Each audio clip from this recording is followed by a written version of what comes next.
ਬਸੰਤ ਦੇ ਅੰਤਲੇ ਸ਼ਨੀਵਾਰ ਨੂੰ ਬਾਲ ਸੰਸਦ ਦੇ ਮੈਂਬਰ 12 ਦੇ ਪ੍ਰਸਿੱਧ ਸਮੁੰਦਰੀ ਕੰਢੇ ਦੇ ਹਵਾਈ ਅੱਡੇ ਤੇ ਇਕੱਠੇ ਹੋ ਰਹੇ ਹਨ, ਜਿਸ ਦਾ ਪੂਰਬੀ ਸਮੁੰਦਰੀ ਤੱਟ ਹਵਾਈ ਪੱਟੀ ਲਈ ਵੀ ਵਰਤਿਆ ਜਾਂਦਾ ਹੈ।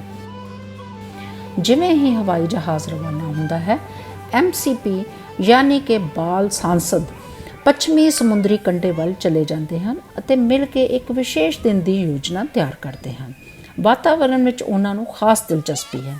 ਅੱਜ ਉਹਨਾਂ ਨੇ ਦੋਸਤਾਂ ਅਤੇ ਰਿਸ਼ਤੇਦਾਰਾਂ ਨੂੰ ਸਮੁੰਦਰੀ ਕੰਢੇ ਨੂੰ ਸਾਫ਼ ਕਰਨ ਵਿੱਚ ਮਦਦ ਕਰਨ ਲਈ ਸੱਦਾ ਦਿੱਤਾ ਹੈ।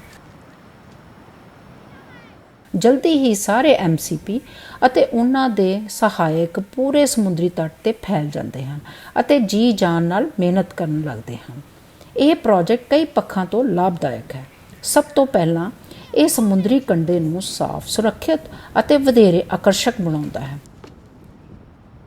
ਦੂਜਾ, ਸਥਾਨਕ ਕਾਉਂਸਲ ਉਹਨਾਂ ਨੂੰ ਸਮੁੰਦਰੀ ਕੰਢੇ ਤੋਂ ਸਾਫ਼ ਕੀਤੇ ਕੂੜੇ ਦੇ ਹਰੇਕ ਥੈਲੇ ਲਈ ਭੁਗਤਾਨ ਕਰਦੀ ਹੈ। ਬੱਚਿਆਂ ਦੀ ਸੰਸਦ ਚਲਾਉਣ ਲਈ ਪੈਸਾ ਖਰਚ ਹੁੰਦਾ ਹੈ। ਫੀਸ ਇਹ ਖਰਚੇ ਪੂਰੇ ਕਰਨ ਵਿੱਚ ਸਹਾਈ ਹੋਵੇਗੀ। ਤੀਜਾ, ਹਰੇਕ ਮੈਂਬਰ ਦਾ ਟੀਚਾ ਜੌਨ ਮੋਇਰ ਟਰੱਸਟ ਤੋਂ ਇਨਾਮ ਪ੍ਰਾਪਤ ਕਰਨਾ ਹੈ ਅਤੇ ਇੱਥੇ ਨਿਭਾਇਆ ਕਾਰਜ ਉਹਨਾਂ ਨੂੰ ਉਸ ਟੀਚੇ ਤੱਕ ਪਹੁੰਚਣ ਵਿੱਚ ਮਦਦ ਕਰੇਗਾ।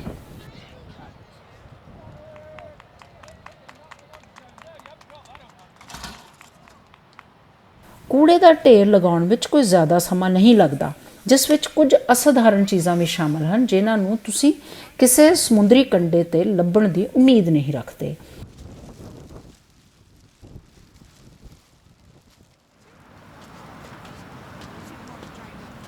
ਦੁਪਹਿਰ ਨੂੰ ਪਿਕਨਿਕ ਦੇ ਖਾਣੇ ਦਾ ਸਮਾਂ ਹੁੰਦਾ ਹੈ। ਫਿਰ ਗਰੁੱਪ ਫੋਟੋਆਂ ਲਈ ਪੋਜ਼ ਦਿੰਦਾ ਹੈ ਤਾਂ ਜੋ ਇਹ ਰਿਕਾਰਡ ਕੀਤਾ ਜਾ ਸਕੇ ਕਿ ਉਹਨਾਂ ਨੇ ਕੀ ਕੀਤਾ ਹੈ।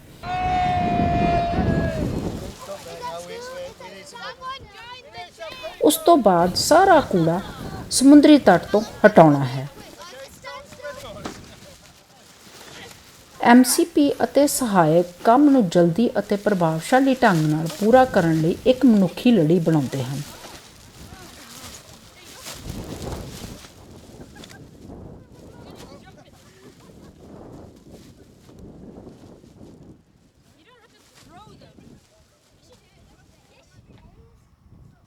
ਦੁਪਹਿਰ ਦੀਆਂ ਗਤੀਵਿਧੀਆਂ ਨਾਰਥ ਬੇ ਕਮਿਊਨਿਟੀ ਹਾਲ ਦੇ ਅੰਦਰ ਆਯੋਜਿਤ ਕੀਤੀਆਂ ਜਾਂਦੀਆਂ ਹਨ। ਮਹੱਤਵਪੂਰਨ ਮੁੱਦਿਆਂ ਦੀ ਖੋਜ ਲਈ MCP ਆਪਣੇ ਵਾਸਤੇ ਬਹੁਤ ਸਾਰੀਆਂ ਰਚਨਾਤਮਕ ਕਲਾ ਗਤੀਵਿਧੀਆਂ ਦੀ ਵਰਤੋਂ ਕਰਦੇ ਹਨ। ਇੱਥੇ ਹਰੇਕ ਮੈਂਬਰ ਵਿਅਕਤੀਗਤ ਯੋਗਦਾਨ ਪਾ ਰਿਹਾ ਹੈ, ਜੋ ਬਾਅਦ ਵਿੱਚ ਇੱਕ ਬਹੁਤ ਵੱਡੇ ਸਾਂਝੇ ਕਾਰਜ ਦਾ ਹਿੱਸਾ ਬਣੇਗਾ।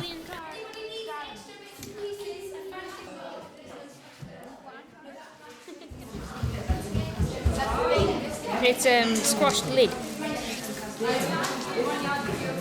ਹਰੇਕ MCP ਪੰਛੀ ਦੀ ਆਕ੍ਰਿਤੀ ਨੂੰ ਛੋਟੀਆਂ ਚੀਜ਼ਾਂ ਨਾਲ ਸਜਾਉਂਦਾ ਹੈ ਜੋ ਉਹਨਾਂ ਲਈ ਵਿਸ਼ੇਸ਼ ਅਰਥ ਰੱਖਦੀਆਂ ਹਨ ਜਾਂ ਜੋ ਉਹਨਾਂ ਨੇ ਹਾਲ ਹੀ ਵਿੱਚ ਸਮੁੰਦਰੀ ਤੱਟ 'ਤੇ ਇਕੱਤਰ ਕੀਤੀਆਂ ਹਨ।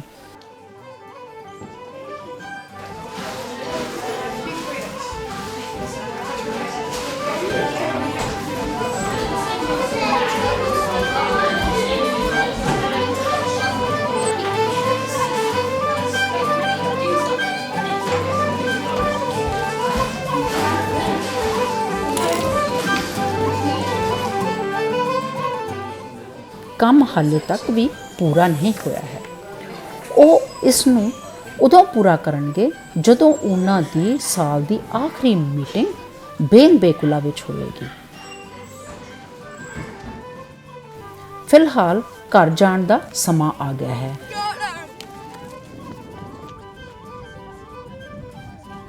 ਇਹ ਇੱਕ ਰੁਝੇਵਿਆਂ ਭਰਿਆ ਦਿਨ ਰਿਹਾ ਹੈ, ਪਰ ਬੱਚੇ ਅਤੇ ਉਹਨਾਂ ਦੇ ਪਰਿਵਾਰ ਚੰਗੀ ਤਰ੍ਹਾਂ ਬਿਤਾਏ ਗਏ ਇਸ ਸਮੇਂ ਬਾਰੇ ਵਿਚਾਰ ਚਰਚਾ ਕਰ ਸਕਦੇ ਹਨ ਅਤੇ ਆਪਣੇ ਇਸ ਕਲਿਆਣਕਾਰੀ ਕਾਰਜ ਨੂੰ ਜਾਰੀ ਰੱਖਣ ਦੀ ਤਾਂਘ ਨਾਲ ਜਲਦੀ ਹੀ ਆਪਸ ਵਿੱਚ ਦੁਬਾਰਾ ਮਿਲ ਸਕਦੇ ਹਨ।